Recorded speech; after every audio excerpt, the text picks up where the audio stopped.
Santiago 1:23 al 25.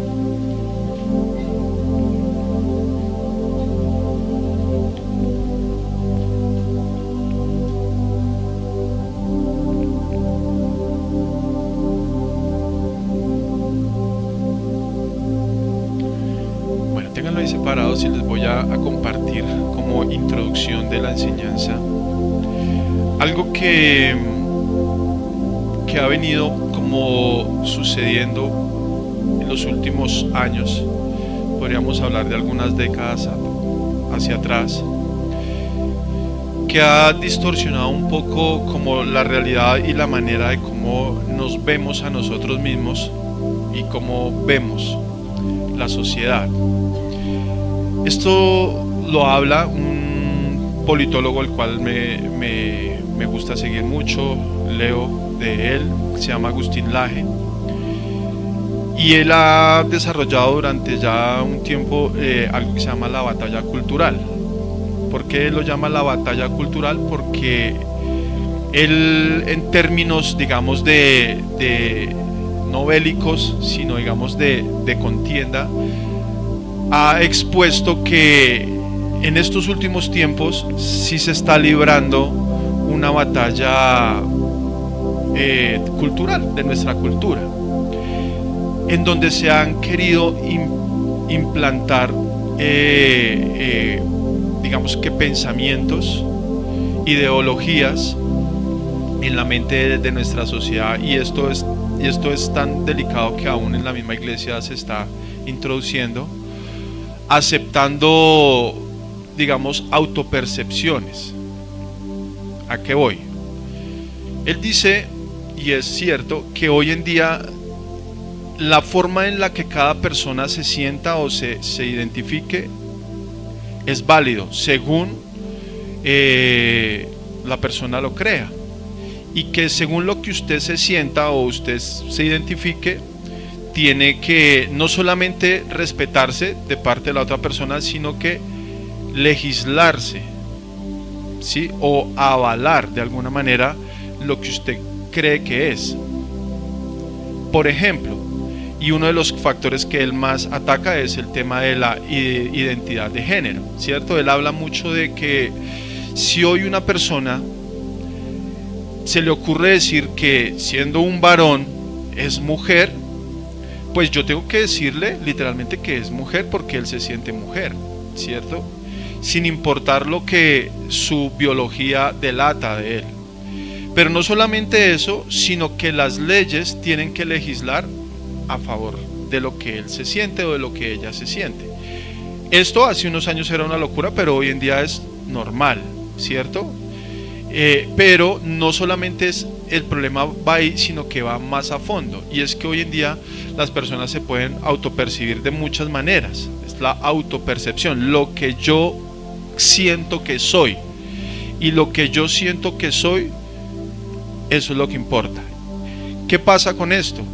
Que la realidad se vuelve subjetiva, o sea, ya digamos nuestra realidad no se está viendo a través del lente científico, por lo menos en el caso de la biología, que a mí me permite definir quién es una mujer y qué es un hombre, sino de un lente subjetivo, psicológico, ¿cierto?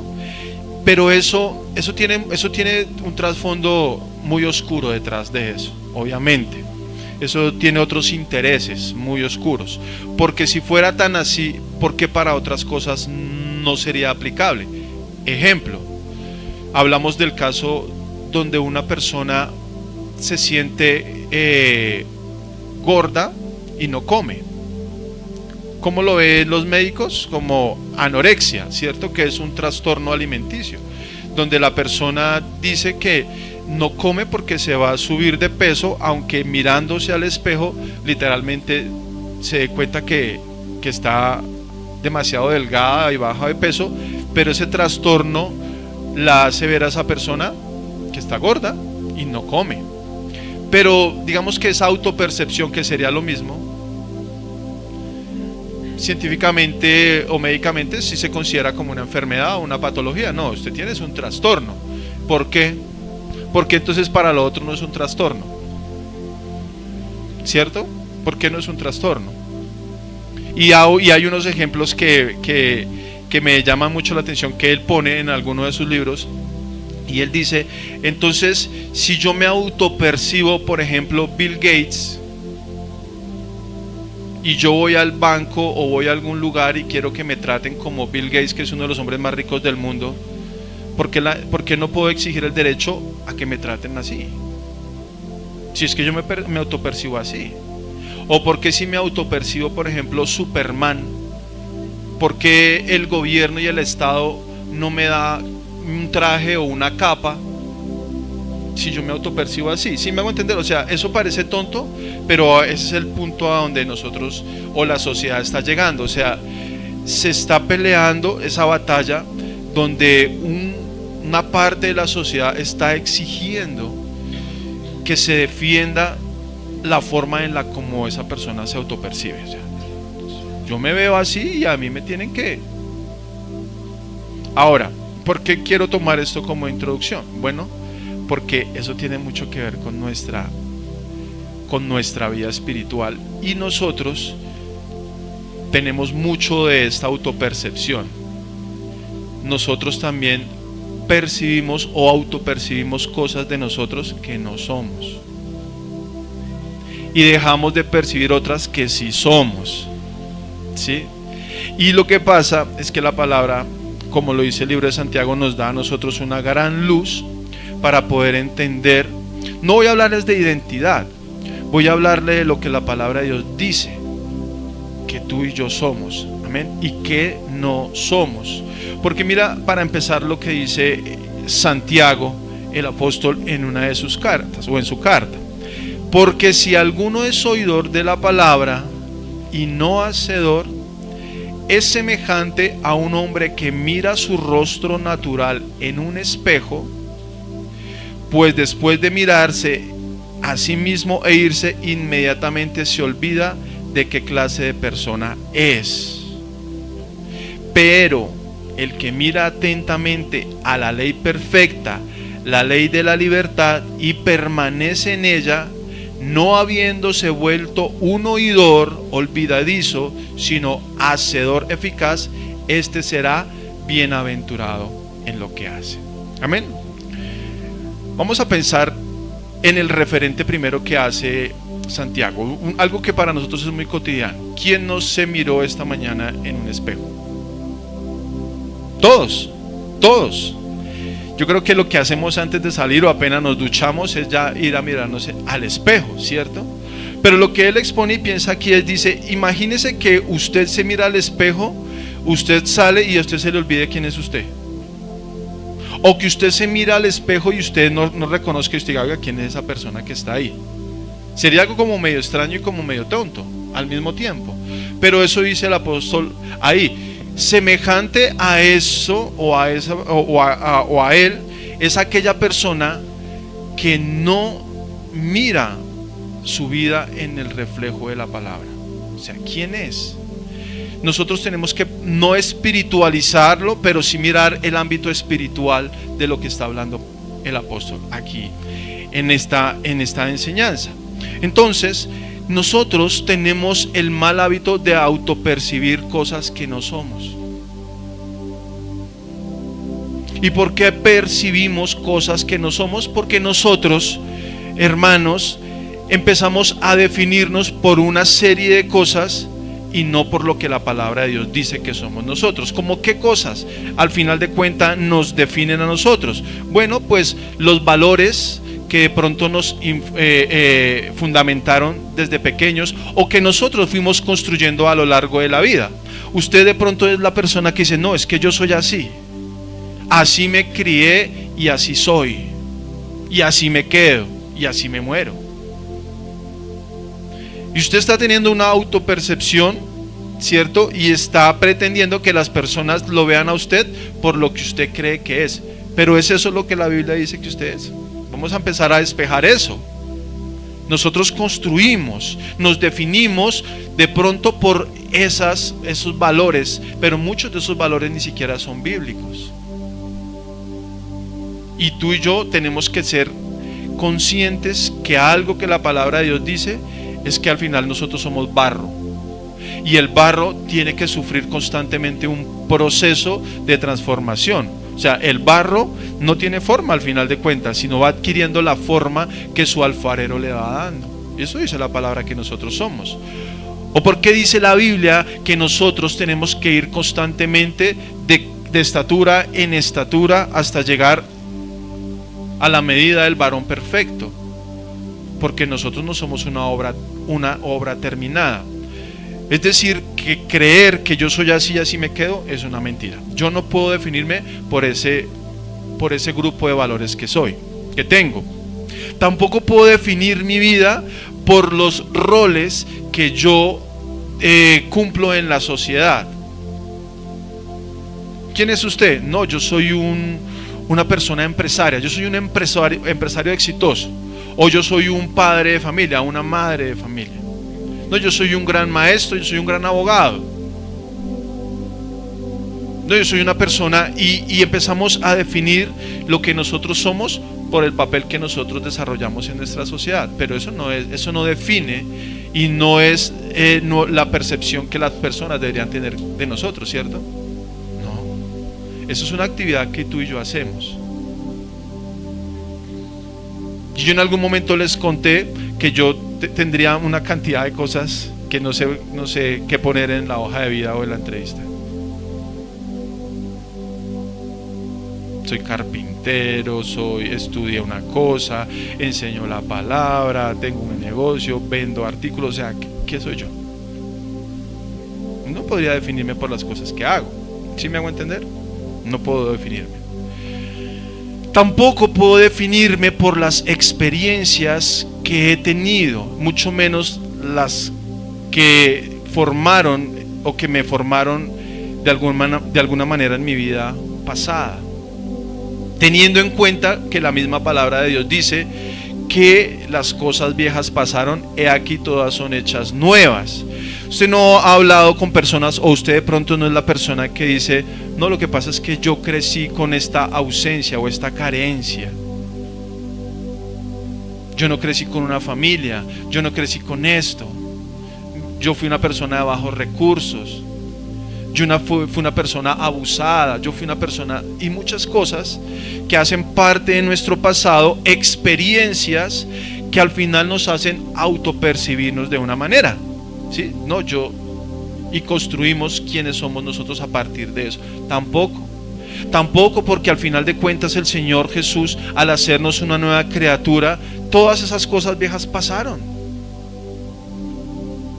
Todas. Ya no nos definen a nosotros como somos.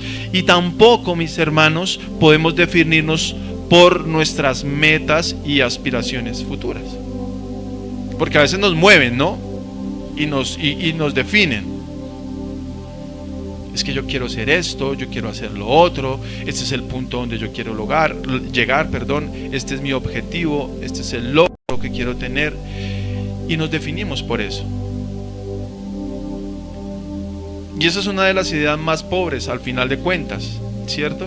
De hecho, y siempre he creído, y estoy seguro de eso, que las personas que tienen, digamos, una debilidad emocional más fuerte, o las personas que tienen más carencia de identidad, son las personas que tratan de mostrar lo que tienen para definir lo que son.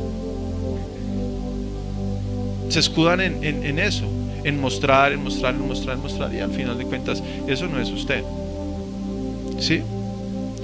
Y por último, una de las cosas que a veces pretenden definirnos son las relaciones que tenemos con los demás. ¿Cómo te relacionas con las personas?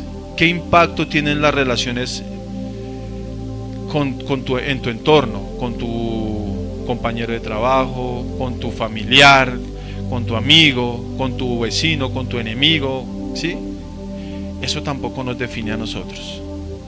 Entonces surge una pregunta: ¿qué nos define a nosotros al final de cuentas? ¿Qué nos define? Porque nosotros sí tenemos que tener una percepción clara, no la mía, no mi autopercepción, sino la que Dios tiene de mí. ¿Quién soy yo? Esta pregunta se la hizo David. Y para poder responder a esa pregunta, él tuvo que también dimensionar todas las cosas que Dios ha hecho y ponerse en un lugar, en una posición. Miren lo que dice el Salmo, capítulo 8. Él responde a esta pregunta. Dice: cuando veo tus cielos, obra de tus dedos, la luna y las estrellas que tú formaste, digo, ¿qué es el hombre para que tengas de él memoria?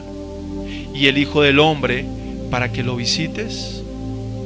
Se pregunta David, pero mire lo que él mismo va a responder. Le has hecho poco menor que los ángeles y lo coronaste de gloria y de honra. Le hiciste señorear sobre las obras de tus manos. Todo lo pusiste debajo de sus pies, ovejas y bueyes, todo ello, y asimismo las bestias del campo, las aves de los cielos y los peces del mar, todo cuanto pasa por los senderos del mar. Oh Jehová, Señor nuestro, cuán grande es tu nombre en toda la tierra. Miren la percepción que David tiene, que tampoco es pequeña, ¿no? Que tampoco él tampoco está teniendo problemas de autoestima, porque ese es el otro lado de la moneda, esa es la otra parte. Así como hay personas que tienen una autoestima o un ego muy grande, hay personas que tienen una autoestima muy baja, lo cual también es otro problema. Hay que tener un equilibrio realmente de la identidad que debemos tener en Cristo. Pero David, aquí al hacerse esa pregunta, dice: ¿quién es el hombre? Esto no es una pregunta muy fácil. Porque digo que no es fácil, porque es una pregunta en la cual se mata hoy en día la gente tratando de responder. Tal vez usted y yo no, pero los científicos, los filósofos, los psicólogos, ¿quién es el hombre? ¿Qué soy yo? ¿Quién soy yo? La pregunta. La Biblia no responde, y David acude a la palabra para responder: ¿quién es el hombre para que te acuerdes de él? Pero él inmediatamente, para comprender qué es el hombre, él al lado pone cosas que realmente son exuberantes, son grandes. Tú creaste los cielos, tú creaste la luna y los ángeles, y nos hiciste un poco menor que los ángeles. Y eso empieza a nosotros a decir: oye, no, un ángel es un ángel, ¿no? Pero tú y yo, en cuanto a, digamos, a forma, somos diferentes, pero hay un atributo que Dios puso en nosotros que aún no fue puesto en los ángeles. ¿Cuál es? Dice David, y si ustedes leen, Él creó todas las cosas, Dios creó todo, las bestias, las aves, los animales del mar, los montes, los collados, todo lo creó. Y aún después de que lo creó, dice la palabra en Génesis que el Señor dijo: es bueno. O sea, todo lo que Dios hizo es bueno. Pero cuando Dios creó al hombre, ¿qué dijo de él? Es bueno en gran manera. Eso a nosotros nos pone, sí, y lo podemos decir claramente y con tranquilidad, en una categoría superior a toda la creación de Dios. Tanto así que Él nos dio a nosotros señorío sobre esas cosas, sobre las aves, sobre las bestias, todo. Enseñoréate, juzgar la tierra, nos dio ese estatus a nosotros, un poco menor que los ángeles, pero por encima de todo el resto de la creación terrenal, ¿cierto? Y adicional a eso, dice la palabra que nos da un atributo que es tremendo, y dice que fuimos hechos a su imagen y semejanza. Eso es una afirmación, y está ahí en Génesis 1:26. ¿Qué implica esta frase? Para que usted y yo entendamos, para que cuando usted se mire en el espejo usted diga: yo soy imagen y semejanza de Dios. Pero para que cuando usted también mire a su hermano, diga y piense exactamente lo mismo: también tú eres imagen y semejanza de Dios. ¿En cuanto a qué? ¿Ya lo hemos hablado? ¿En cuanto a la forma? No. en cuanto a ese carácter. Somos personas inteligentes, comunicables, tenemos la razón, tenemos intelecto, tenemos emociones, tenemos moral, discernimiento del bien y del mal, cosas que no tienen los animales. En eso el Señor nos dice que nos dio esa imagen y semejanza a Él, poder discernir. Y para habernos dado ese atributo es porque tenemos de verdad una identidad. Bien, podemos nosotros definir, oiga, nosotros no somos tampoco cualquier persona. Ustedes escucharon hace mucho tiempo esa noticia que hizo muy popular aquí, usted no sabe quién soy yo. Eso es muy clásico acá en Colombia. Eso es un poco como clasista, en el sentido de que las personas, cuando se sienten de pronto agredidas por alguien, usted dice: es que usted no sabe quién soy yo, tratando de alguna manera ponerse por encima del otro, sea por su estatus económico o político, su influencia. Dice: usted no sabe quién soy yo. Pero nosotros sí tenemos que saber. Usted sabe quién soy yo, darle significado a esa identidad. Ahora, eso tiene que ser equilibrado, porque la palabra del Señor nos muestra que podemos caer en el error de tener un concepto mayor del que no debemos tener, o un concepto menor del que tampoco debemos tener. O sea, nuestra percepción de quiénes somos debe ser plenamente equilibrada. ¿Están de acuerdo conmigo? Pues leámoslo en la palabra. Romanos 12:3 dice: digo pues, por la gracia que me es dada, a cada cual que está entre vosotros, que no tenga más alto concepto de sí que el que debe tener, sino que piense de sí con cordura, conforme a la medida de fe que Dios repartió a cada uno. Amén.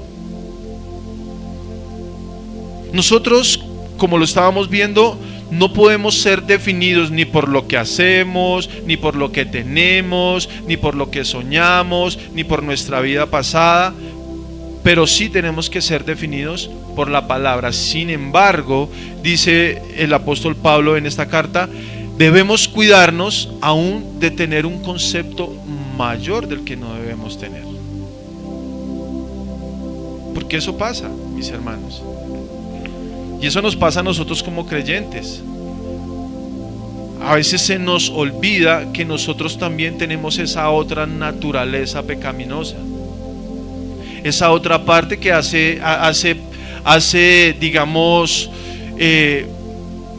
nuevamente repito, parte de nuestro diario vivir, de nuestra batalla mental. Yo soy un hijo de Dios, yo soy heredero de esas promesas, pero tengo esa otra parte que todos los días ataca esa identidad que tengo en Cristo, que es mi carne, mis pensamientos, mis emociones. Y eso nos lleva a pensar a nosotros muchas veces cosas, o percibir de nosotros cosas que no debemos percibir, tener un concepto mayor del que no debemos tener. Y esto Pablo lo habla, de hecho, literal, relacionado a la tentación. Tener un concepto mayor del que no debemos tener nos haría caer en pecado.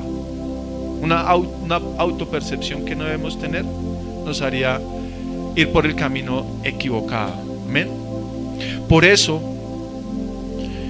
en estos días estaba escuchando una reflexión acerca de el fenómeno que está pasando hoy en día en la iglesia, en las iglesias a nivel general. ¿Cuál es el fenómeno? El pensamiento o creer que yo no necesito ir a una iglesia para tener un encuentro con Dios. Pero en muchos lados. Y lo peor de todo es que se lo he escuchado aún hasta predicadores. Porque les preguntaron: ¿usted cree que una persona necesita realmente ir a una iglesia para tener una relación con Dios? Y decía tibiamente: pues no.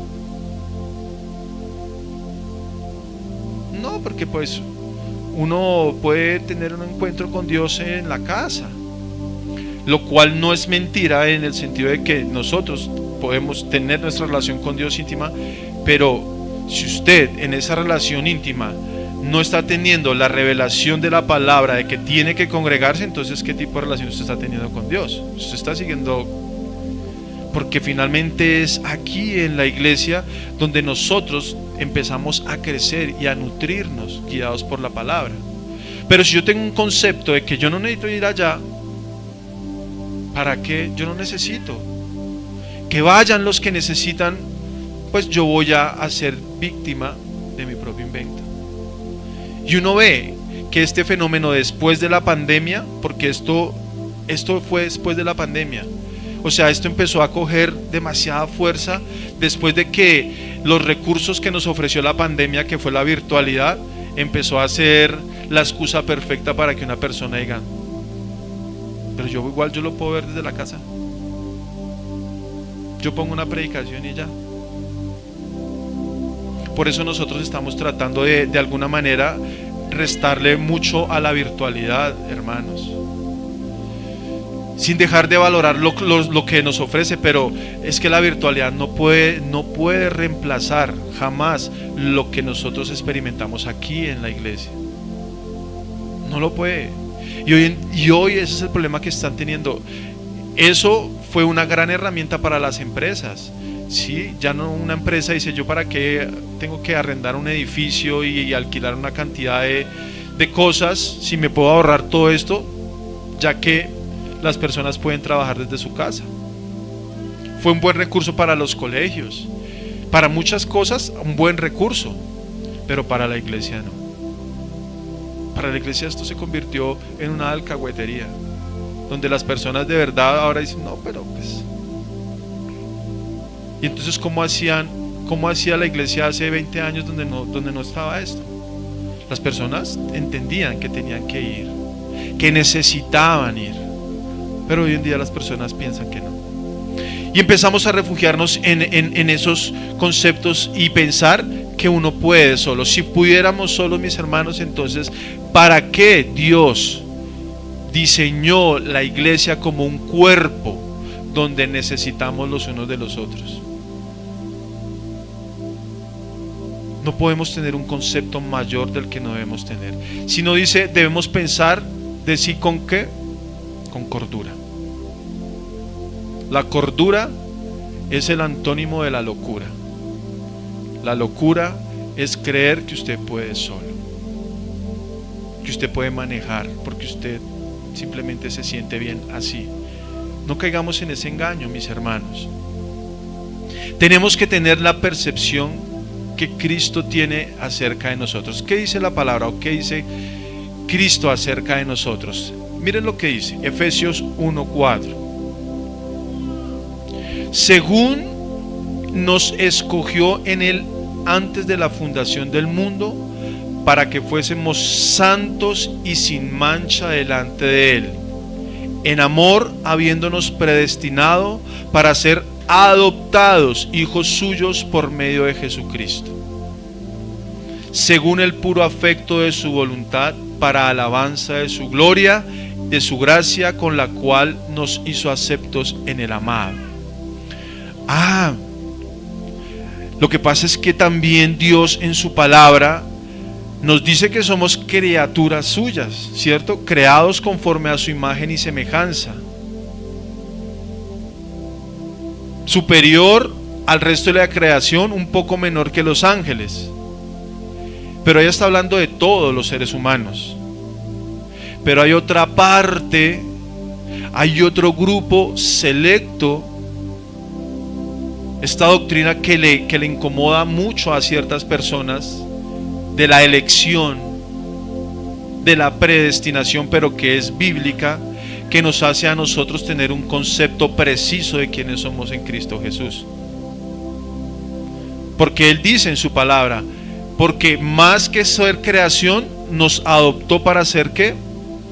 Hijos. Dice, habiéndonos predestinado para ser adoptados hijos suyos por medio de Jesucristo. Todas las personas, de pronto usted lo sabía, de pronto no, pero todas las personas no son hijos de Dios. No son hijos de Dios. Y tenemos cantidad de textos bíblicos que nos apoyan esta verdad. Solo a los que le conocieron les dio la potestad de ser llamados hijos de Dios. Dice Juan 1:12, mas a todos los que le recibieron y a los que creen en su nombre les dio potestad de ser hijos de Dios. Ser hijos de Dios es una identidad diferente a ser una creación normal. Amén. Ser hijos de Dios a nosotros también nos da ciertos derechos, pero también nos da ciertos deberes como hijos. ¿Por qué me decís, les decía el Señor, por qué me decís Padre? ¿O por qué si no hacéis la voluntad de mi Padre que está en los cielos? ¿Por qué me llamáis Padre? Nuestra percepción debe ser correcta. Si yo me quiero solamente apropiar de las promesas de un hijo de Dios, pero no de los deberes, tengo una percepción equivocada. Estoy errado, estoy teniendo un concepto malo, dañado de lo que Dios quiere. Tengo que tener deberes así como tengo sus promesas. ¿Por qué? Porque Dios quiere a nosotros llamarnos sus hijos. Mira lo que dice el Salmo 139. Oh Jehová, tú me has examinado y conocido. Tú has conocido mi sentarme y mi levantarme. Has entendido desde lejos mis pensamientos y has escudriñado mi andar y mi reposo, y todos mis caminos te son conocidos. Pues aún no estaba la palabra en mi lengua, y he aquí, oh Jehová, tú la sabes toda. Detrás y delante me rodeaste, y sobre mí pusiste tu mano. Tal conocimiento es demasiado maravilloso para mí. Alto es, no lo puedo comprender. David sabía que Dios lo conocía más a él que lo que él se conocía. Señor, tú conoces todo de mí. Tú escudriñaste mi corazón, tú me has examinado. Tú conoces todos mis pensamientos, tú conoces mi levantarme, tú conoces todo. ¿Hay alguien que nos pueda conocer más que Dios? Claramente no. Entonces, ¿quién puede darnos a nosotros una verdadera identidad? Dios. ¿En quién debemos descansar? En Dios.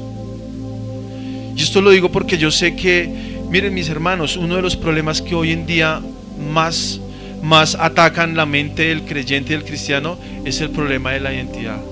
De eso, dicen, no, tengo problemas de ansiedad, de depresión, de todas estas cosas. ¿Por qué? Y yo no tengo nada contra la psicología, contra cierta parte de la psicología, quiero decir, pero sí tengo mucho en contra de otra parte de la psicología. Porque es que en la psicología nosotros no podemos encontrar la definición de quiénes somos. De hecho, es ahí donde han empezado a darle valor a la autopercepción. Cuando llevan a un joven, por ejemplo, un papá angustiado porque su hijo empieza a tener ciertas inclinaciones sexuales, y lo lleva al psicólogo, lo lleva a alguna iglesia, y algún pastor medio loco dice que ese es algún demonio y le pone las manos sobre la cabeza y empieza a reprender un espíritu. El muchacho se va, y su papá también, porque no hubo éxito en la liberación. Y los lleva entonces desesperado el papá a tener una terapia psicológica, y encuentra en el psicólogo la aceptación. Es decir, no, papá, es que usted no puede ir en contra de la naturaleza. Usted no puede ir en contra de lo que su hijo siente, de lo que él cree que es. Y encontramos un fallo entonces en esta disciplina, porque volvemos a lo que les decía al principio. Entonces, para unas cosas sí, para otras cosas no. Y empezamos a empatizar con el pecado, ya no como un pecado, sino como una conducta, como un trastorno. No, es que lo que pasa es que él tiene un trastorno, es una conducta. y debemos tener empatía con él, aceptarlo, o en el peor de los casos es que eso es una fobia.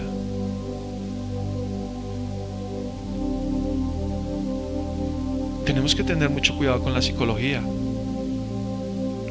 Es interesante ciertas partes de la psicología que nos enseñan de pronto a discernir ciertos comportamientos de la sociedad, de una cultura, ciertos patrones que inclinan a una persona hacia, pero la psicología le ha hecho mucho daño. Y hoy en día vemos psicólogos sirviendo en las consejerías de las iglesias. Hay muchas iglesias que ahora tienen psicólogos para la consejería. Y entonces va una persona, se sienta ya no con un pastor a tener un consejo bíblico, sino con un psicólogo a recibir una terapia. Y usted sabe que al final de cuentas el resultado y el éxito de la terapia es que el psicólogo le diga a usted lo que usted quiere, no lo que usted tiene que escuchar, lo que usted quiere escuchar. ¿A dónde están yendo ahora las parejas y los matrimonios a tener una terapia matrimonial? A los psicólogos. Para que al final el psicólogo le diga, lo mejor es que se separen, porque usted tiene derecho a ser feliz y usted también, a rehacer su vida, porque tú eres joven y tú también. Esa es la verdad. Y eso está pasando hoy en día en la iglesia. O los sermones se están nutriendo de la psicología. Y aunque bien es cierto que nosotros tratamos con las emociones, de hecho, esta palabra está directamente atravesando nuestras emociones, cómo nos sentimos, quiénes somos. La lupa por la cual debemos ver nuestras emociones es la palabra, porque al final de cuentas es la palabra la que nos dice que es un espejo. ¿Dónde nos miramos nosotros? En la palabra. ¿Pero está hablando que allí nos miramos físicamente? No, está hablando de que allí nos miramos espiritualmente, cómo somos. ¿Por qué? Porque Dios nos conoce. Dice, tú nos escudriñas, tú conoces nuestros pensamientos. Al final usted le puede decir al psicólogo solamente lo que a usted no le da vergüenza. Inclusive cuando tenemos alguna consejería, uno sabe que en el fondo hay cosas que la persona no dice, en el fondo porque hay cosas que son avergonzantes. Entonces, pero Dios conoce todo lo más profundo. Y como decía un teólogo, lo que más me sorprende o nos sorprende de Dios es que aún conociéndonos tal y cual y como somos, nos ha perdonado. Eso nos debe sorprender muchísimo. Y eso lo entendemos porque la palabra de Dios lo dice. Entonces yo empiezo a construir una percepción clara de quién soy yo en Cristo. ¿Quién soy yo? Soy una criatura, pero más que una criatura, soy un hijo de Dios. Mira lo que dice Primera de Pedro 2. Mas vosotros, versículo 9, sois linaje escogido, real sacerdocio, nación santa, pueblo adquirido por Dios, para que anunciéis las virtudes de aquel que os llamó de las tinieblas a su luz admirable. No, y esto suena hermoso porque obvio al darnos el estatus de hijo a nosotros nos debe alimentar nuestra autoestima, no nuestro ego, el autoestima. Yo soy un hijo de Dios. Yo soy un hijo de Dios. Y para los que de pronto se la pasan mirando y comparándose con personas por lo que tiene, por lo que sabe, porque es más bonita, porque tiene el cuerpo bien definido, porque es más joven. Cierto que son tonterías, pero hacen parte de cómo nos definimos nosotros. Dice la palabra, ustedes son real sacerdocio, linaje escogido, nación santa y pueblo adquirido por Dios. Amén. Eso es algo tremendo. Dios a mí me está dando a mí un estatus de importancia que tal vez usted ni sabía o que usted ni siquiera cree. Somos hechura suya. Amén. y debemos creerlo. Pablo, en la primera carta a los Corintios, en el capítulo 13, ustedes conocen la preeminencia del amor. Al final dice algo que a mí me llamó la atención y lo quise traer a la enseñanza. Dice: cuando yo era niño, Pablo dice, hablaba como niño, pensaba como niño y juzgaba como niño.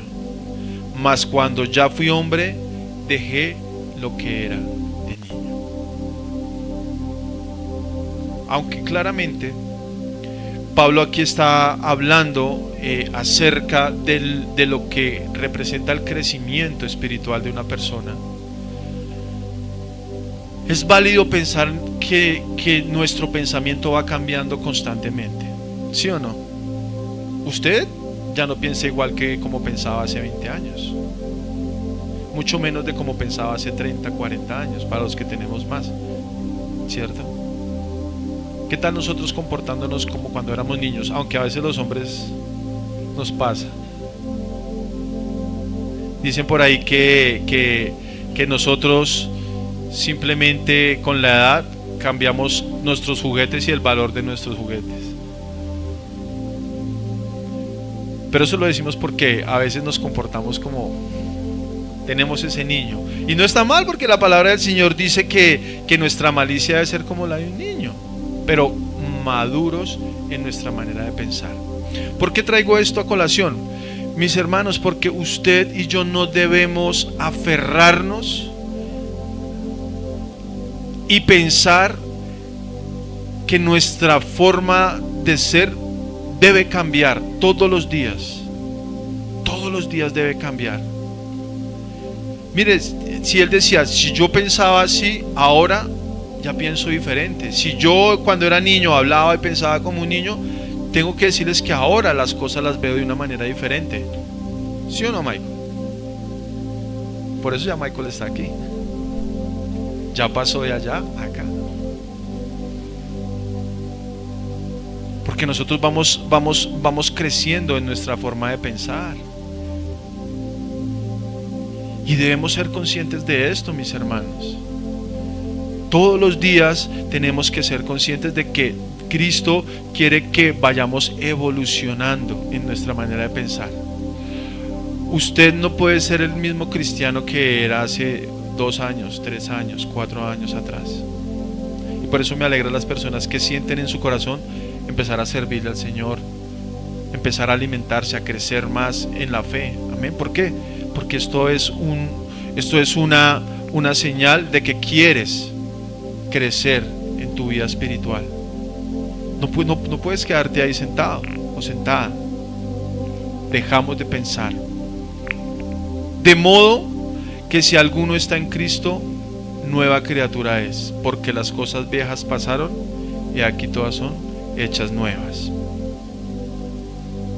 Y el mismo apóstol dice en Efesios: porque en cuanto a la manera pasada de vivir, despojados del viejo hombre, que está viciado conforme a los deseos engañosos, y renovaos en el espíritu de vuestra mente, vestidos del nuevo hombre, creados según Dios en la justicia y santidad de la verdad. Amén. Amén. Tremendo. Efesios 4, versículo 22 al 24. Pensemos en esta parte para culminar, mis hermanos. Dice él: en cuanto a la pasada manera de vivir, despojaos.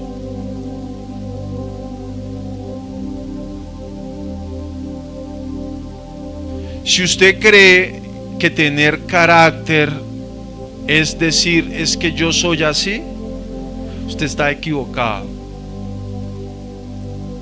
Usted no es así. Usted y yo necesitamos ser transformados todos los días. Si usted se aferra a esa mentira, usted está teniendo una percepción equivocada de quién es usted. Porque la Biblia lo dice. El espejo de la palabra nos está diciendo: si usted se mira ahí y usted se aferra a ese pasado, al viejo hombre, conforme a los deseos engañosos, viciados del pecado, usted está equivocado o usted está equivocada. Es una percepción falsa. Es querer defender una mentira. Usted no es esa persona. No ve que usted es una nueva criatura en Cristo Jesús. No ve que la Biblia dice que las cosas viejas pasaron, ahora son todas hechas nuevas. ¿Qué dice la palabra? Que nosotros debemos renovarnos ¿en qué? En el Espíritu. Es que yo soy mal geniado. Y es que a mí cuando me la vuelan, todo el mundo tiene que esconderse porque yo soy así. Mentira. Eso no es verdad. Nosotros tenemos que ser transformados. Ese era el viejo hombre. Tiene que haber un nuevo hombre, según el Espíritu nos lo da, renovando nuestra mente. Amén. Revestidos. Esa es nuestra identidad. Tú y yo tenemos que tener esa identidad, mis hermanos. Y luchar, yo no estoy diciendo, porque la Biblia nos está mostrando aquí que esa es nuestra batalla constante. Pero revestidos todos los días, mis hermanos, en Cristo Jesús. Y 2 Corintios 3:18 y Proverbios 27:19 dice, vamos con Proverbios: como el agua refleja el rostro, así el corazón del hombre refleja al hombre.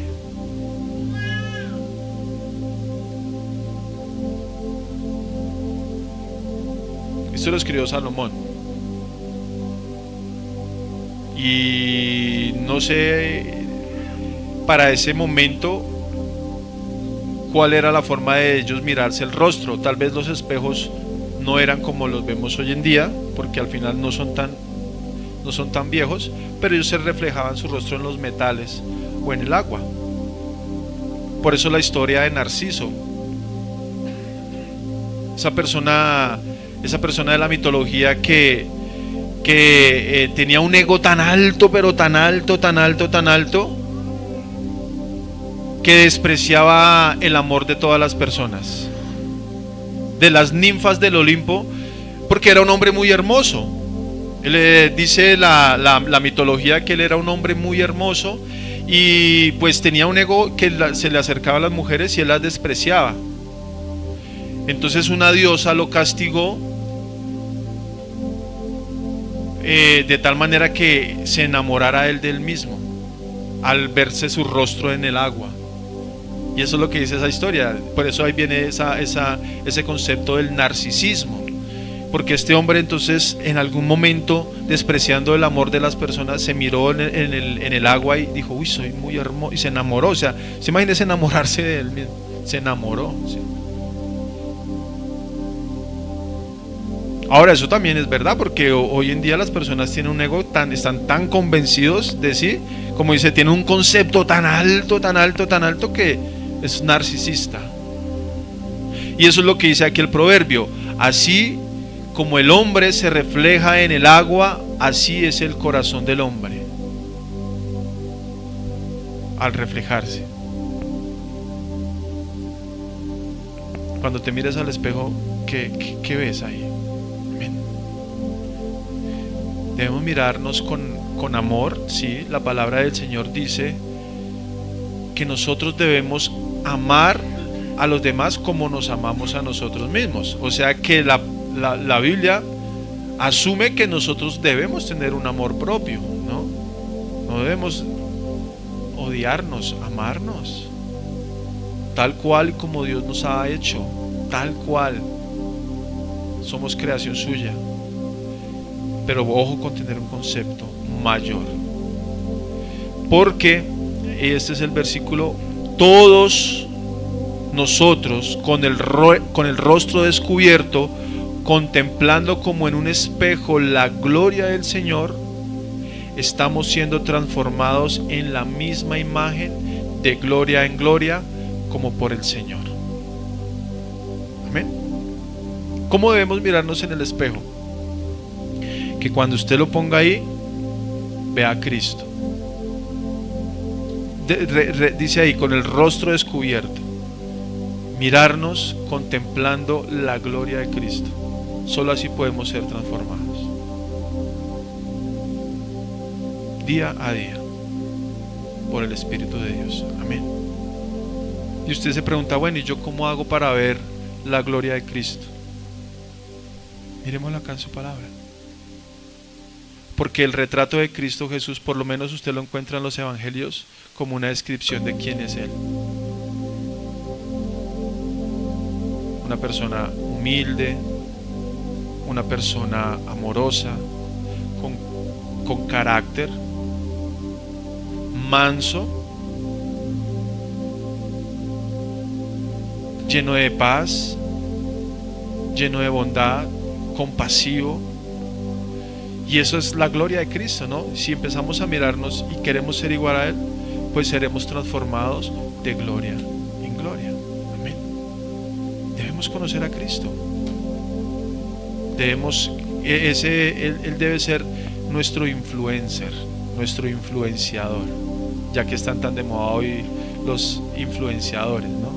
¿Por qué se les llama así? Porque esas personas tienen crean un personaje, un alter ego, para poder influenciar a las demás personas a que compren lo que ellos compran, hagan lo que ellos hacen, se vistan como ellos se visten, hablan como, ¿cierto? Esos son los influencers. Nuestro influencer debe ser Cristo. Y Él nos va a dar a nosotros esa identidad. Amén. ¿Cuántos esta mañana han empezado a entender que tenían una percepción equivocada y ahora Dios les ha dado una percepción correcta? Amén. Yo lo veía en la palabra y decía, uy, Señor,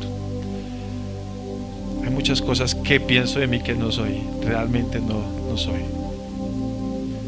y cosas que tu palabra dice que tengo que yo ignoro, y necesitamos empezar a vivirlas. Amén. Pongámonos de pie, mis hermanos, en esta mañana y dándole gracias a Dios por su palabra.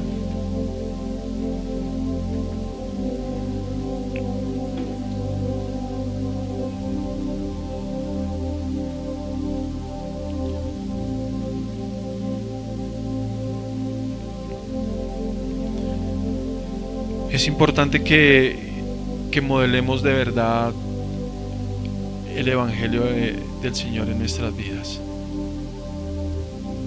Nosotros cada uno ocupamos un rol, desarrollamos una tarea en cualquier lugar donde Dios nos ha puesto. Amén. Pero eso debe ser para nosotros una oportunidad para poder mostrarle a las personas la identidad que Dios nos ha dado a nosotros. Esa debe ser la oportunidad para mostrarle a las personas quién soy yo en Cristo. Todos los días, mis hermanos. Eso es el deseo de Dios. Te invito para que cierres tus ojos ahí. Padre, te damos gracias, Señor, por tu santa palabra, por tu bendita enseñanza, Dios, la cual, Señor, nos trae a ti, conociendo realmente, Señor, quiénes somos. Es hermoso, Señor, leer entre cada línea el profundo amor que tú tienes por cada uno, porque dice que nos has predestinado desde antes de la fundación del mundo. Ya estábamos en tu mente, en tu corazón, Señor, escogidos,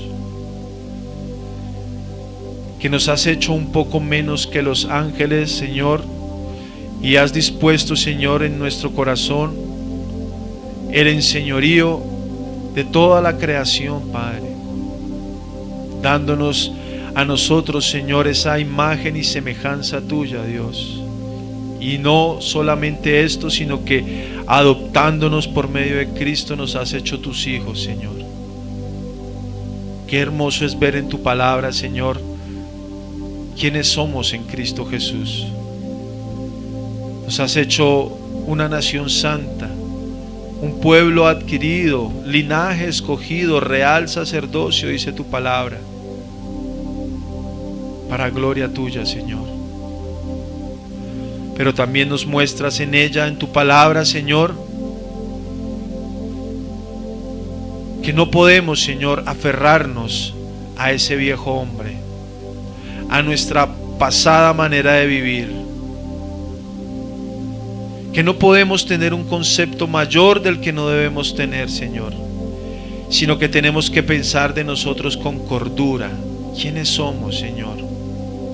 Esa respuesta hoy tú nos la has dado por medio de tu palabra, Señor, para que tengamos una identidad correcta en Cristo Jesús. Ayúdanos, Padre, a ser coherentes con tu palabra, con la cual hoy hemos recibido, Señor, viviendo todos los días, Señor, conforme a ella. Ayúdanos, Señor. Déjanos, Padre, cada día, Señor, ser esos hijos obedientes, esos hijos, Señor, que obedecen tu palabra, Señor, que quieren ser cada día, Señor, semejantes a ti, Dios, crecer en esa estatura, Señor, de fruto del Espíritu, Señor, en nuestras vidas. Te lo pedimos, Padre. Gracias, Señor, por esta mañana y por la vida de mis hermanos, Dios, que hoy han venido aquí, Señor, a recibir, Señor, en su corazón esta palabra, Dios. En el nombre de Cristo Jesús, amén y amén.